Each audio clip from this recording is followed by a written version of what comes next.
Hi, నేను మీ జయంతి ఒల్లూరిపల్లి. అందరికీ శ్రీరామనవమి శుభాకాంక్షలు. ఈరోజు అందరం సీతారామ కళ్యాణం చూసి తరించాం. ఒక్క సీతారాములకే ఈ కళ్యాణం అనేది చేస్తారు, ఎందుకంటే రాముడు ఏకపత్ని వ్రతుడు కాబట్టి.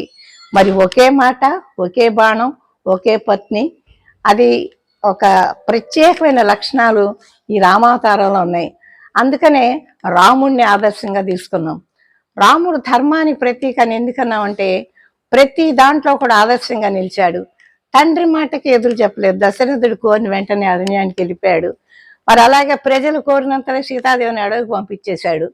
మరి ఏ రకంగా చూసినా మానవుడు వచ్చే కష్టాలు, నష్టాలు, సుఖాలు, దుఃఖాలు అన్నీ కూడా ఈ మానవ రూపంలో రాముడు అనుభవించాడు.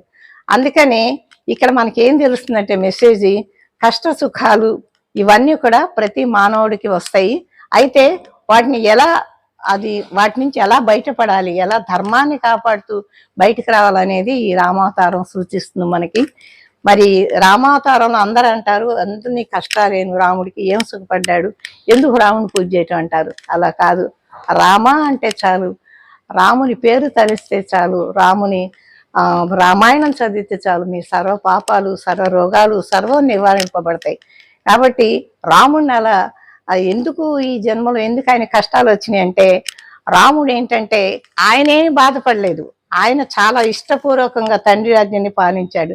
ఇష్టపూర్వకంగానే అరణ్యవాసానికి వెళ్ళాడు. ఇవన్నీ కూడా కేవలం చివరిలో ఆయన బాధపడ్డది ఏంటంటే సతీ వియోగం, సీతా వియోగం ఒకటి, రావణుని చంపటం ఒకటి, తండ్రి వియోగం ఒకటి, వీటిలోనే ఆయన బాధపడ్డాడు. దీనివల్ల మనం తీసుకోవాల్సింది ఏంటంటే రాముడు ఎక్కడా కూడా ధర్మం తప్పలేదు. తను చేయవలసింది ఎలా చేయాలో మానవ రూపంలో చేయవలసింది చేశాడు. మనం కూడా ఏంటంటే కష్టాలు వచ్చినప్పుడు కుంగిపోవటం, సుఖం వచ్చినప్పుడు పొంగిపోవటం ఇవన్నీ కాకుండా రాముడిని ఆదర్శంగా తీసుకోవాలని ఈ రామావతారం మనకు తెలియజేస్తుంది. మరి ఈరోజు ప్రతి చోట కూడా నయనానందకరంగా మరి సీతారామ కళ్యాణం అన్ని చోట్ల జరుపుతున్నారు. భద్రాచలంలో రంగరంగ వైభవంగా జరిగింది సీతారామ కళ్యాణం. మరి అదన్నీ మనం టీవీల ద్వారా కూడా వీక్షించాం. మరి ఈరోజు సాయంత్రం కూడా చాలా కార్యక్రమాలు ఉన్నాయి. మరి మీరందరూ కూడా వీక్షిస్తారని కోరుకుంటున్నాను.